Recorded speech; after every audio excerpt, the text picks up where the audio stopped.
Tudo bem? Sou Matt e vou falar sobre Hypermedia APIs. Espero que gostem. Actually, my name is Matt Bishop, and I don't speak Portuguese, but my friends at Mundo API, who have graciously who are hosting this talk today, gave me the nice things to say. So I am glad you're here, and I appreciate the opportunity today to discuss one of my favorite topics, which is Hypermedia APIs. I work for a company called Elastic Path. Elastic Path sells commerce software to enterprises. Some of them you may know, some of them are in Brazil actually, but all of them use our product to produce a commerce experience on the internet that customers use to buy things. You shop at many of these places every day that use our stores, not every day perhaps, but we have a product that is not the store per se, but is an API that drives the stores. Our clients use content management systems like Adobe or Sitecore. They may use a system like Drupal for open source. They'll use mobile apps to access the content and bring commerce into their space. So this is not how it always went. So part of this, before I get too far down what hypermedia is, I need to explain, I think, a bit about why we decided to go with hypermedia. So in 2011, Elastic Path was selling a templated Java web application. So if you wanted to create a store and get your products online, we sold an enterprise-grade solution to do this. You would buy the app. It came with source code and services, and we helped you integrate and customize it to fit the needs of your company and get you online selling physical and digital and subscriptions. And this was great. We did really well in the 2000s with this model. But as the decade wore on, we realized many more things were coming into the internet that we wanted to address. Excuse me. Our customers, they liked the Java template app, but they also wanted to put content management systems that could offer commerce inside. They wanted to embed commerce in their mobile apps. They were experimenting with TV applications, and they wanted to try, things like your refrigerator offering you products and coupons and different things. They wanted to bring more commerce and promotions into the point of sale systems. In other words, they wanted to embed commerce into the various touch points that people have. And they really wanted to find a way to do this without having to copy everything over from one system to another. So rather than having the same business logic duplicated in the web app and then duplicated in the mobile application and duplicated into their POS systems, they really wanted one expression of their commerce capability coming out and then accessed by these touch points. So in 2011, we decided this is a huge opportunity. This is the future of commerce. In order to meet this goal, we needed to become an API-only company. Now, the main driver of this wasn't because we were late to the game or we really understood what we were doing. Frankly, we realized it was an opportunity that was going to be coming in the next 10 years. And that the driving value that we wanted to offer was this common customer experience. So we had learned from people going on to Facebook and email and Netflix and many other applications around the world of various flavors like this, that people who used mobile applications and web applications for the same service had come to expect a common customer experience.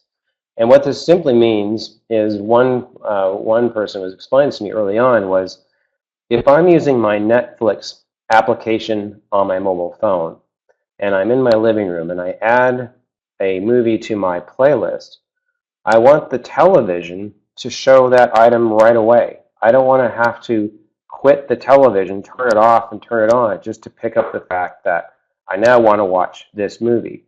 So there was this concept called second screening that was also quite popular. It still is. People were trying to figure out how to present multiple touch points, but present that common experience. And this is what we wanted to go after. We really wanted to bring this into our commerce space. The problem is commerce is really complicated. There's a lot of complexity in commerce.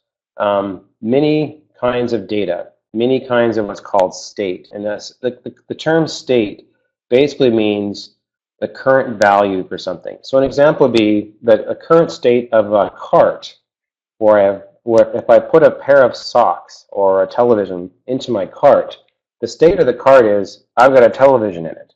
So it's just a reflection of what the current values of any aspect of the system are. If I'm a regular customer and I've bought 20 things before, then my purchase history state is 20 things. That's all state means. It's like a picture of what the current values are for any part of the system.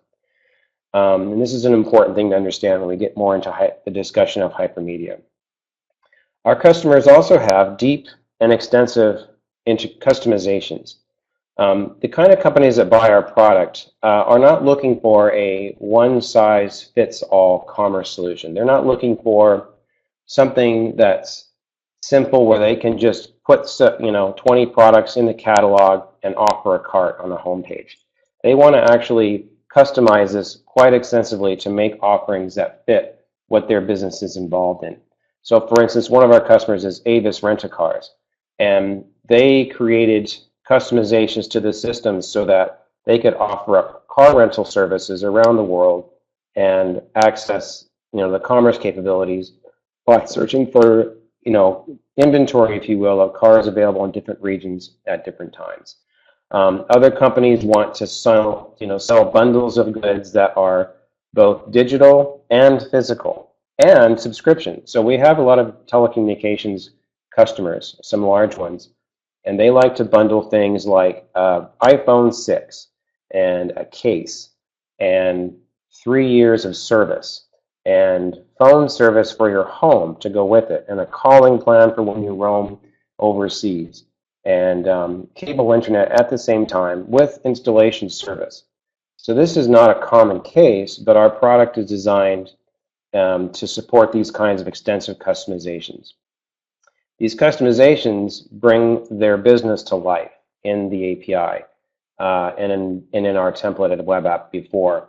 It also requires lots of integrations. So one of the big things, of course, in commerce is you don't want to sell things you don't have anymore. So integrating the inventory systems is really important.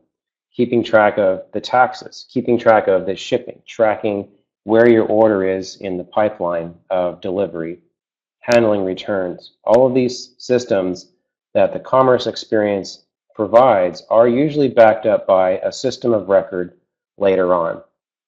This was the environment of commerce, and we had to create an API that made this work. So I talked about the data and the state, excuse me, earlier. One of the other aspects of this is this data is also highly personalized. So your personal data about your cart is state that you own, but it's also personalized to you. In other words, I speak English, and if I were a Portuguese speaker, I would want to see that my cart and my store in Portuguese, even when I was in Canada, as I am now.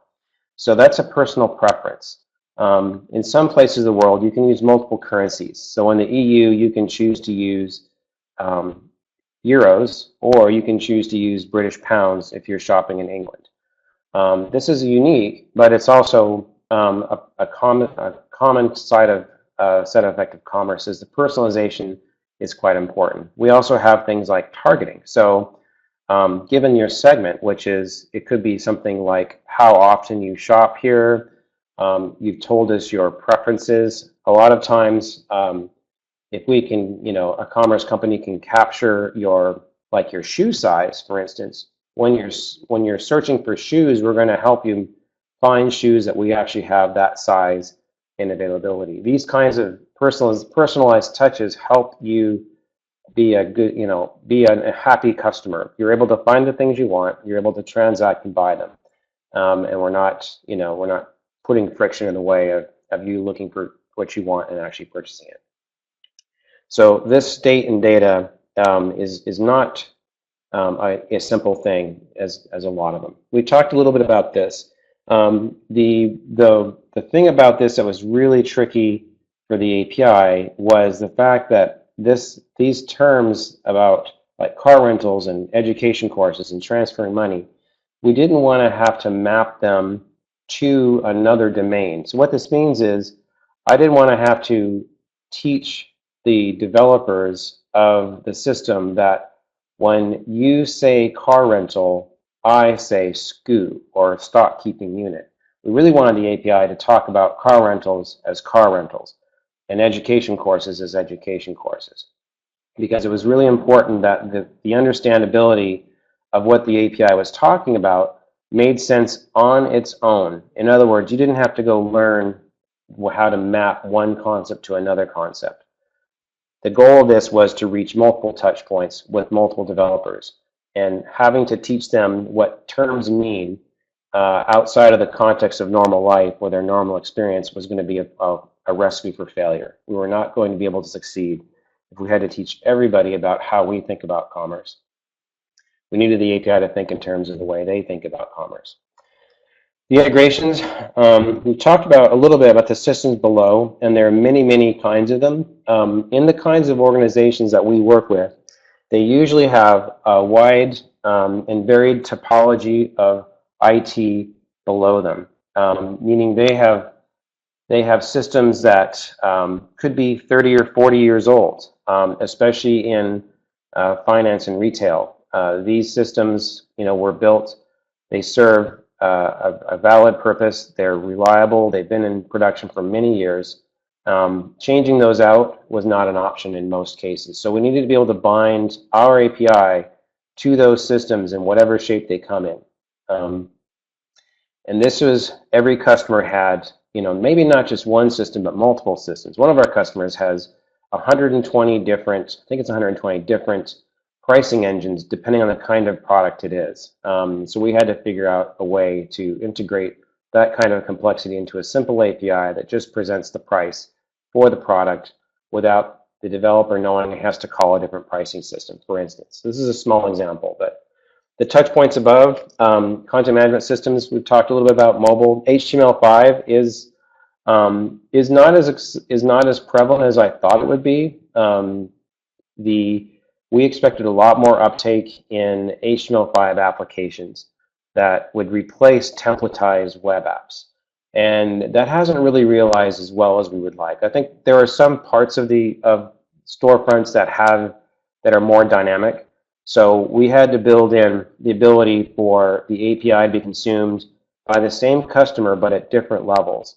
So parts of the pages are vended by the CMS, and that will load up code that will then make API calls for other parts of the experience directly. But it has to provide that seamless experience across both of those points. And if they're using their phone at the same time, we've got to have it show up there too. So this led us to a design that looks a little bit like this. This is we call this our integration stack. The systems of record are on the bottom, and those can be widely varied.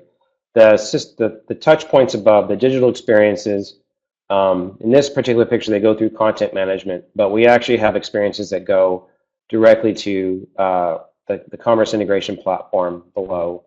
What we've learned over the last few years is sending API calls through the content management system actually helps the process, because the CMS systems often have personalization data that is useful for making the offers and presenting information to them. Like the content management system will often know what your favorite locale is, or what locales you want to use, or what prices currency you want to see prices in, what your search preferences are, that kind of thing.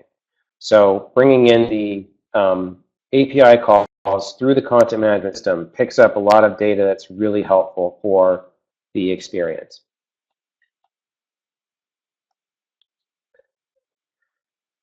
So given all these requirements, sorry, my clicker's not clicking. We also had this requirement, which I've alluded to, but to straight up state it, this had to be simple. It had to be self-evident, meaning if we brought in a developer that had never taken a training with Elastic Path, but had to build a binding to our API, they shouldn't have to need a week of training to get started. They should be able to just see the API, use the API, and be successful in a short amount of time. Now, that's complicated. That's hard because we had looked at all the APIs that existed at the time, and none of them were able to meet this requirement. Many of them could meet the previous requirements of the complexity, but none of them were able to simplify the API into something that could be understood by just about anybody who walked up to it. So we searched around and tried to figure out what is the best way to present this kind of API. And after looking at different models and we tried 4 different approaches before we settled on the one that we thought would work, which was Hypermedia. We realized, back then it was called Hadius, but we realized the only way for this API to meet all of these requirements and be simple was it had to be a browsable API. It had to be simple. So we built ourselves a Hypermedia API engine. We called it Cortex. So I'll be referring to Cortex for the rest of this talk. And when I say Cortex, I'm talking about this Hypermedia engine that we built that presents commerce as well as other things. Excuse me. So why did we pick Hypermedia? And what did we learn along the way of building this API? So when we started, there wasn't really a Hypermedia API engine in the marketplace that we could pick up and just use. There were pieces of it. There were thoughts. There was a lot of discussion. There were books that were alluding to this. At the time, there was the Richardson maturity model, which I should encourage you to look up, which described the levels of rest, and it walked you through the process of just thinking about your API and arriving at Hypermedia. But even that did not have enough detail in order to flesh it out.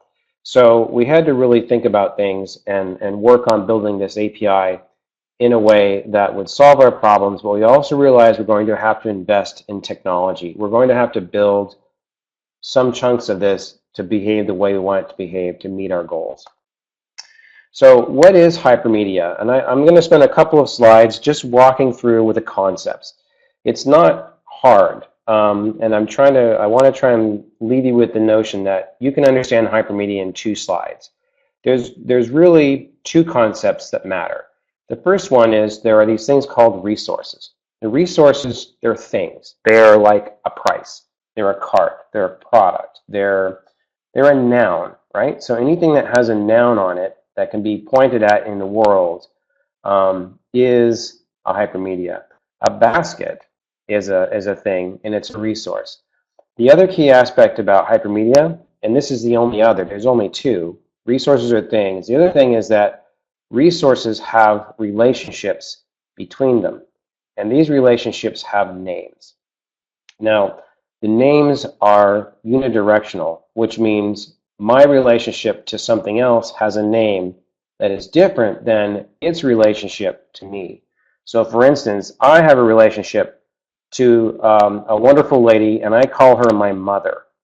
She has a relationship to someone who doesn't call her nearly enough, and she calls that relationship her son. In the same way, Hypermedia for commerce has relationships between the things, and they have names. So this concept is simple, and it is no more complicated than I just described it. And what's really great about relationships is that everything that lives understands it. And I'm talking down to the level of ants, right? Every sentient creature in this world, I won't say universe because we don't know that yet, understands relationships.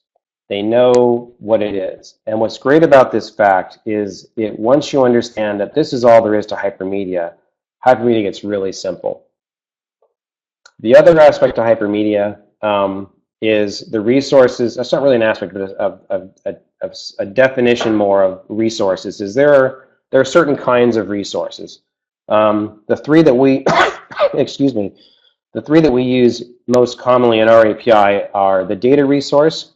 A data resource just contains information about something. A price is a good example. A list price of $20 and a sale price of $18. And that's what the price resource offers. Because it's related to an item, you discover that by seeing the relationship from the item to the price. And I'll go into that a little bit further, but basically a data resource just contains information. The list resource is another type, and it contains links to other resources of the same type. So the example I have here is search results. When I do a search for, say, tennis shoes, the API will give me back a list of links. And this resource type is just list.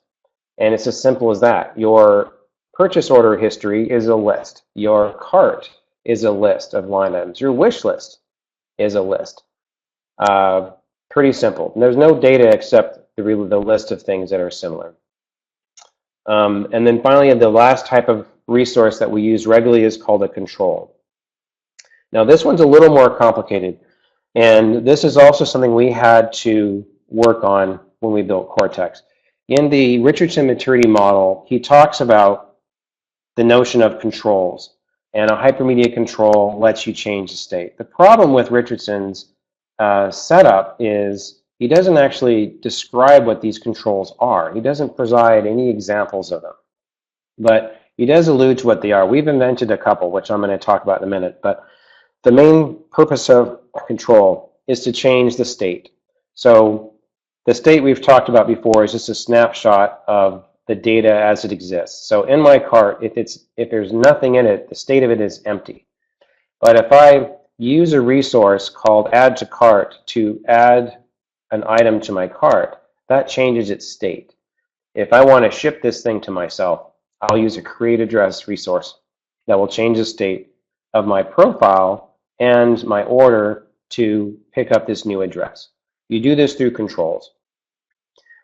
There's a great book with a really long name, Resource-Oriented Architecture Patterns for Webs of Data, written by a really smart guy named Brian Sletton. If you want to learn more about these types of resource patterns or types, this is a great book to read. There are types in this book that we haven't encountered yet or that we solve in different ways. It's sort of like the design patterns with the Gang of Four, if you're familiar with object-oriented programming.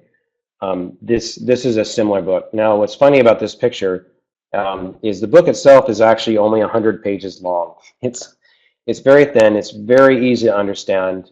You can read it in an afternoon and think about it for years to come. But this book has been instrumental for us in bringing these concepts into a simplified form so we can discuss them as patterns often do. So how do you use a Hypermedia API?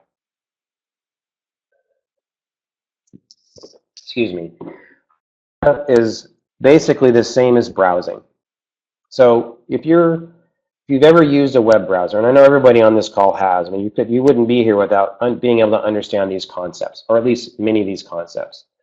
In a Hypermedia API, a really good one, you will start at the top, which is just slash. What is the root of this system? And that link, that resource should vend you back or return to you a list of links. It's probably a collection. It's a list of links that you can follow to related resource. It's sort of like the home page of the API. And if you follow those links, you just get those links. Every link has a URI in it. It's got a name. In our API, it has a type. And I'm going to show you our API in a minute. But you follow these links to other resources. Those resources can be acted on in 3 different ways. You can, well, 4. You can read them, if you're allowed, you can delete it. You can put it if you want to change it. And if it's a control, you can post it and create a new one. And once you've done that, you go back up to step 2 and you follow other links. This is it. This is all there is to using a Hypermedia API. It is exactly the same as a browser. It is exactly the same as interacting with your file system. There isn't any more complexity to it than this. There are details, but there aren't separate paths you follow to access the API. Okay, what are the advantages of this model? The first one is that it makes the API discoverable. Because you're browsing, you understand it's the same experience as you get when you're using a website. You follow links as they appear. They take you to other links. The data therein is fairly self-explanatory, and we've tried in our own API to make it completely explanatory. And what I mean by that is we don't use terms that make sense to Elastic Path. We use terms that make sense to the consumer of the API. And this has led to a lot of interesting discussions over the years at Elastic Path, because when you're building a system that serves one purpose, it ends up shaping to that purpose, and you use terminology and concepts that make a lot of sense for that purpose, but they may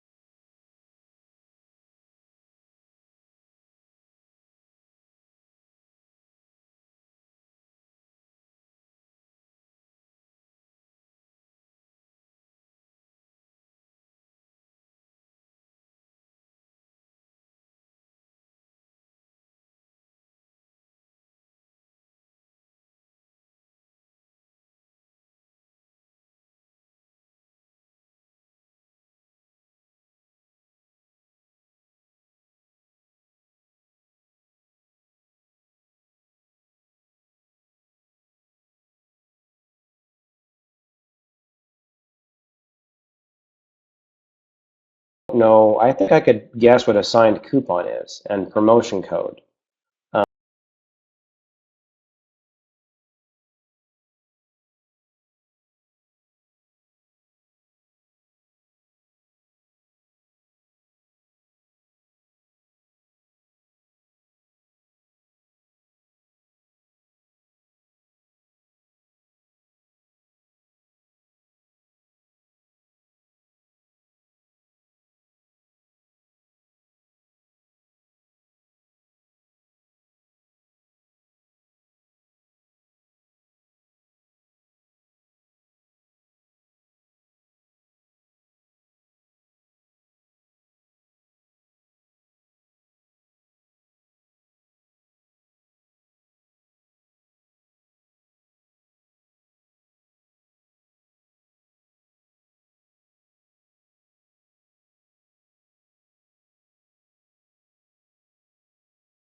transferability is mutability. And mutability is the ability to change the system. In Hypermedia, you're provided two mechanisms to change the state. One is controls. And I showed you a form control where I submitted a search result. The form is the most common style of API control. Another one that we have is called a selector. And a selector is the same thing as a radio button or a checkbox group in HTML or a drop-down list. It's basically the API presents you with choices, and then by posting one of those choices, you change the state by selecting that choice. That's pretty much all there is to what a selector is. It's very simple to understand, but it's extremely powerful because it lets users make choices based on what the description of the choice is, as opposed to having to understand what type of object I have to send down to the system to create that choice. The other way you can change state is by using the HTTP verbs delete and put. So REST in general promotes the use of HTTP as a protocol. I won't muddy the waters and say that's not the only way you can use REST, but we definitely have a lot of sympathy, if you will, for HTTP. So if I can get a resource, and let's say it's a line item in my cart, I will be able to delete that line item. So let me show you this. If you click on your desktop tab in your UI and then go over to the browser, you should be able to see my browser at this point.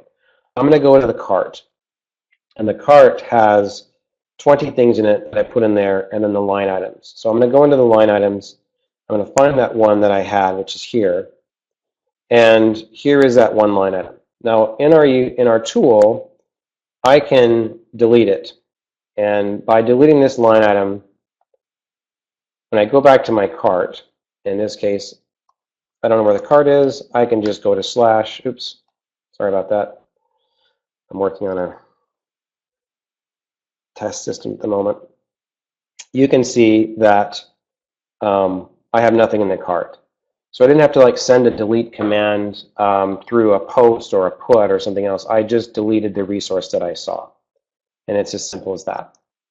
If I wanted to change it, I could do put, but I think the idea is pretty clear.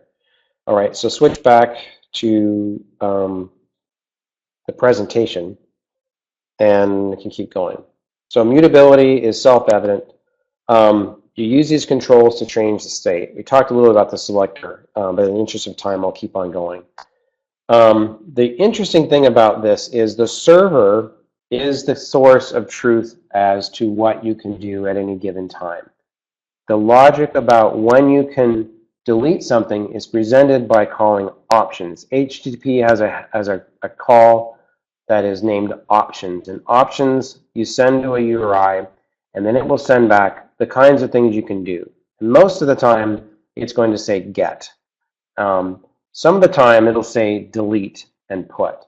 So our API responds similarly with what the options are for a particular use source. The server is the one deciding when you can do that. The other thing the server decides is when you can see a link. And so what the developer quickly learns is if they can see a link, they can execute the action. If the link isn't there, it's not a possibility. This is a very different experience because without this, you have to try it and fail. And you spend more time trying and failing than trying and succeeding.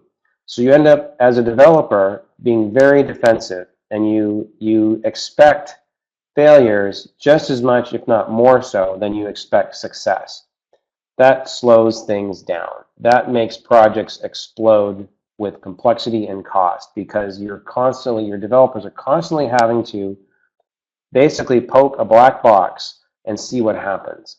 With a Hypermedia API, the experience is much more positive because you don't get errors very often. You rarely get an error because the links are there. If the link is valid, you can use it.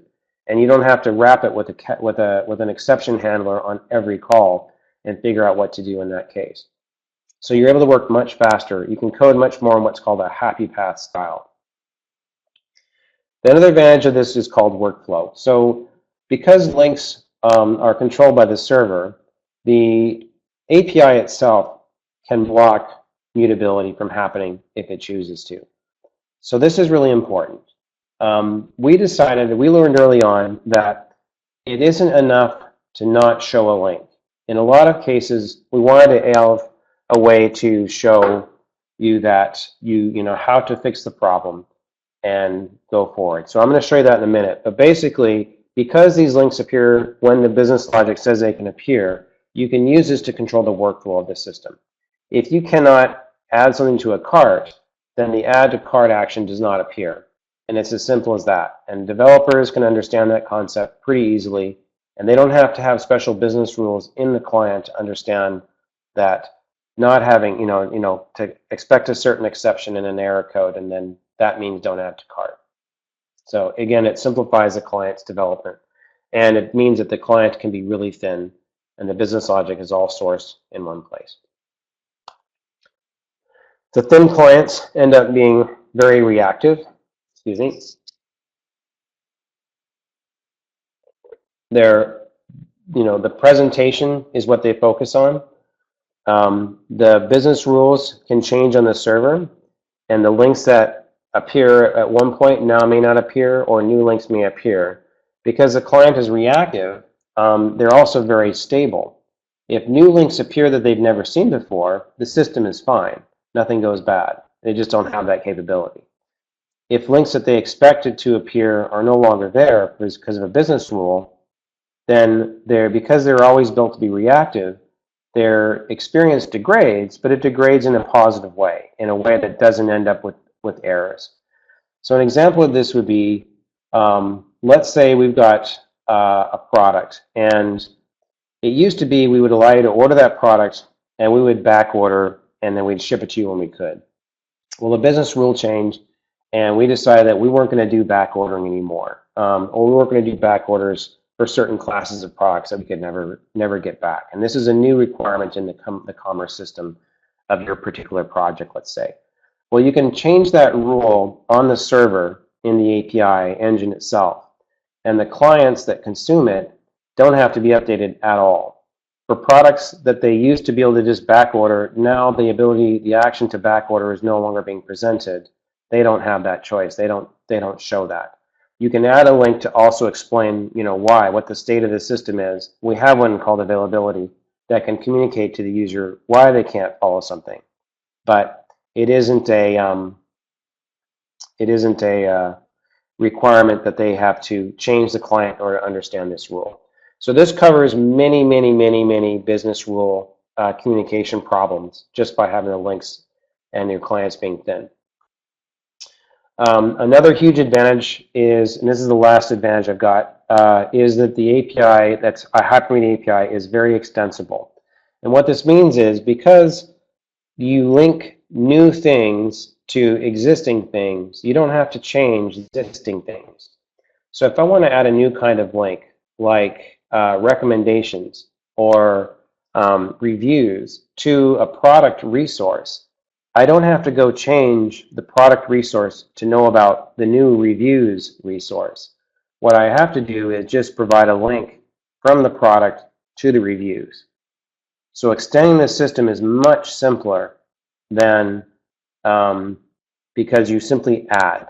And the additive nature of it is huge. Many of our projects that extend will follow this model quite successfully as a way to bring in new capabilities without modifying what we ship them out of the box. Similarly, you can remove resources just by removing the links. So, for example, one of our customers has products that you can buy that have a price, or if you have a subscription to their service, it's free. You don't have to pay. There is no price. So they wanted to, instead of having prices that show 0, what they wanted to have is the price just wouldn't show up if that applies to your condition. So the business logic removes the price link, removes that price resource for those customers that meet that criteria. And their user experience is nicer because they don't have to see data that doesn't apply to them. The client has a much easier time because if they don't have a price link, they don't render it. They react to that and they end up not showing it. Or they could show, free to members or something like that. But they don't have to interpret 0.0 to mean free to members. The link doesn't show up, the data isn't there, and it's much easier for them to figure out what to do about that. Excuse me. Existing resources stay the same. Okay, this is great for long-term stability. So one of the other innovations realizations we came to when we were building this API is that we could use relational database normalization rules. Now, if you're not familiar with how relational database normalization rules work, I encourage you, if you're going to research this more, to look that up. It's a concept that's been around for many years, and it is how relational databases like Oracle and MySQL, Postgres, SQL Server, etc., provide stable data models for years and years and years. A good database design often outlives its designer, and we're talking decades. You design a database well, many decades on, it can still work for you because the model is so clearly defined following these normalization rules. The same thing applies, the same rules apply to Hypermedia APIs. And what this leads to is changes to existing things is rare. You don't change an existing, if you follow normalization, you don't really have to change a resource that often, only if you've made a mistake. And mistakes happen, but for the most part, by following these rules, you're not going to make mistakes that often. Another interesting thing about this is that relationships, the changes to relationships don't occur. Now, this sounds like a bold statement, but I'm going to back it up a little bit. We've been developing this API for, like I said, for 4 years now.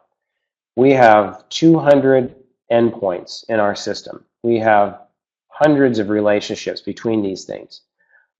We've never changed the relationship between any two resources, like ever changed a relationship, not change its name, not change what it relates to. And the reason for this, I think, is because relationships are just part of our makeup as living beings. I alluded to this earlier, but the reality to us, the proof for me is we haven't made mistakes because relationships are so obvious when we're talking and building an API that relates to humans in terms that they all understand. This is a big deal because if you can focus on the reality and of what you're modeling, and normalization rules take you through that process, you're going to end up with an extremely stable API. One thing that does change often, though, is the visibility. And what that means is, oh, sorry, my thing clicked over. What that means is the links may appear or not appear quite rapidly. And this is where the business rules come in. And we talked about this earlier about when something is out of stock or not available, the add to cart action is not there. That's expected and normal. Relationships are stable, the data are stable, but the rules to see the links come and go rapidly. And that gives the system the dynamism that it needs to be reactive and to represent reality in a way that's going to help you in the long term. Okay, not everything is advantages. There are a couple of disadvantages to Hypermedia. The number one disadvantage is chattiness.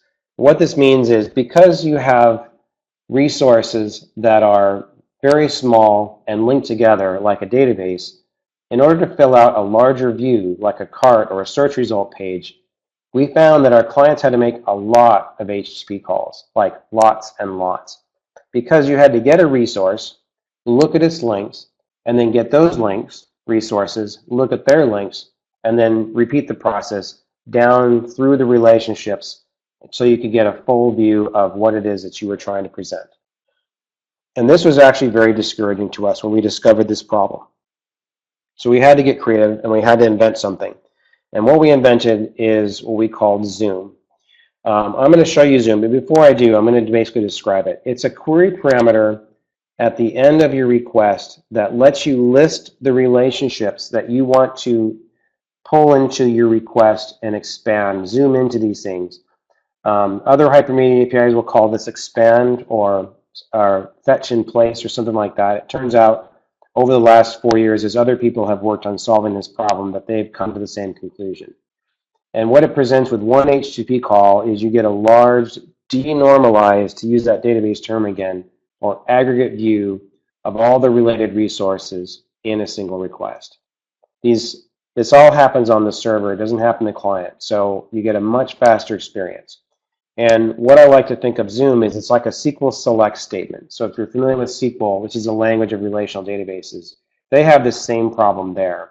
And their solution was the select statement. So I can select related data from related tables in one query and create a view that looks that has all the data collapsed together. I'm going to show you this by clicking back on desktop and give you an example of this. Okay, so I've got a cart here, and I want to get all the line items. So in our tool, it's going to, in the drop-down, it's going to show me all the different things I could get. So let's get the total as well. And I want to get the discount. And, sorry, just the discount. And then I also want to get the line items. And inside the line items, I want to get, actually not that, sorry. These are the ones I want to get right now. We'll walk this in a couple of steps. I'm also going to do something to make the view a little smaller, which basically leaves out some data. What? Oh, I can't delete. See, that's interesting. I can't delete my cart. I've got to change this back to get in order to get these things. So line items, I want a discount. I want the line items. And I want the total, I think it was. All right, let's submit that. And what this is going to do, it is going to pull into this request all of that data that was related to the cart by following those links that I spelled out in this Zoom request and brings it in one call. You can use Zoom for any resource at any time. So if I go into like navigations, which is a top-down list of things, I can look at a single one. In this case, this is the category. Navigations is like a tree view or a search navigation API. And inside it's got subcategories and things. So I've got a lot of data here. It's also got child and items that are in this actual category.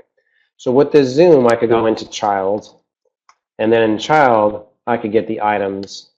And inside of the items, I could get the element. And inside of that, I can get the definition. So I'm going in 4 levels into this resource from the top of the navigations node and pulling out the display names I want to use to render in my view. What's really great about this mechanism is without this, I would have to negotiate as a client developer with the API team to produce this view for me. I would need them to create in their Swagger some kind of new thing that's got navigations in here. I haven't even found it in here. It might be here somewhere. But they would have to make a new endpoint for me to actually get this thing into my UI. With Zoom, they get to make their own endpoints or their own aggregate views of things. And this is huge. This is such a big deal because all of those touch points, there could be dozens of them. And they don't have to negotiate with the API team to get a slightly different version of what it is that they want to view. So Zoom, we initially built it, I'm switched back to the presentation. We initially built it to solve the chattiness problem, but it ended up presenting a new capability, which is the client can be in control of the views that they aggregate together. And it's been a huge win for us. People love Zoom. It makes so much sense. And it's so easy for them to get their work done because they can pick and choose from one key resource like the cart or the search results, all the data they're going to want to pull in and optimize their HTTP traffic. Okay, another disadvantage is state. There's a concept I call stuck state, which is if I add something to my cart, this is the example I'm going to give you. I put something in the cart, and then I go get the cart. I don't have a way to check out. And the reason could be, I don't know. I don't know what the reason is. People who are promoting level 2 APIs or not Hypermedia point to this as the primary flaw of Hypermedia. And they did have a point because I don't know how to get my cart checked out at this point. What we realized, we needed to provide links to the information to fix the stuck state. So we called this a need info link. And basically, the story continues. The purchase action link is missing. But inside of the resource for cart, you're going to have need info links pointing to controls that help you fix the problem. The reason I can't ship or I can't buy this pair of shoes is because the system doesn't know where to ship it. I haven't provided a shipping address yet. The system also doesn't know how I'm going to pay for these shoes. So in the API, I'll quickly show you. I think I emptied my cart. So I'm going to go back to desktop here. If I, let me find something to add. Go back to my search and look for Bluetooth again. And I'm going to take one of these. They add a cart form, put it in there, and then go back to my cart. Okay, so the cart is here, and I'm going to go to the order. So in our world, the order is a step between the cart and the purchase, and it has lots of information about coupons that have been applied, how this is going to be delivered, but it also has these new links called need info. And what this means is the state of this resource is not complete in the overall graph of resources that are related to it. So the state of a particular resource can be composed of other resources, as it is in this case. And these resources here are saying, I need more information before I can be considered complete. So if I go to the purchase form, I'm going to find there is no action link to tell me I can check out. But what it does present to me is all the things I got to fix first. So if I look at these, in this case, it wants me to give it email. Presents me a control, this form, where I can put in my email, matt@mundoapi.com. API.com, whatever your address. Create the email, and then when I go back, as I can, to the resource, now I've only got 3. So the user, the client can, this is payment method, so I create a payment token. The client can use these need info links to actually produce those red boxes or controls to present to the user to actually fix the state in order for this system to go forward. Any resource, I'm going to go back to the presentation. Any resource can apply need info resources to another resource. So if I add a new resource, I'm going to call it terms and conditions, and I want you to agree to terms and conditions before you check out. And this is important in places like telecom, where they need you to agree to the contract. I have read this contract and I agree to it. The terms and conditions resource is going to put a need info resource on the cart, and that will stop the workflow, stop the purchase action from appearing until its need info is resolved. What I didn't have to do to make this happen is go change anything else. My one resource, add to the system, it applies that link when its state makes sense, and then it goes forward. So the extensibility applies to the workflow as well. I'm running out of time, so I'm going to go very quick over this next one. But the third disadvantage we found, and this is really not a disadvantage of Hypermedia as a concept, it's more of a disadvantage of the system or the marketplace itself, and that is there weren't any server frameworks to produce Hypermedia APIs. There are lots of frameworks that are routing handlers, I call them, and the code looks a lot like this, where you got a method called handle, and you have this annotated URI template path thing up there, or you have a map that routes this path to a function or something similar. But basically, these are routing APIs. They're not relationship APIs. If you want to, there is no way to describe a relationship between a price and an item or a mother and a son. You have to figure out how to bake that yourself. So to solve that, we built a product called Cortex Helix. Cortex is our engine. Helix is the programming language. And I think I'm going to have to hopefully get another chance to show you Helix in the new year. But this has made a huge difference for us in rapidly bringing resources and relationships into Cortex and into this extensible environment with very little downtime. It works as fast as any Node.js platform. It's, you develop it, you have a rapid life cycle where you change some code, you save it, and it shows up in your API. It's also controlled by the business. So they're in the sense that you go from a whiteboard view of what your API is supposed to do directly to this document, which goes directly to the code, and you have this rapid life cycle. Again, next time, but thank you today for your time. If you have any questions, I think you can reach me on Twitter. You can reach out to Mundo API, and I want to thank them again for the time today to speak to you about this topic. So good luck, and keep on linking.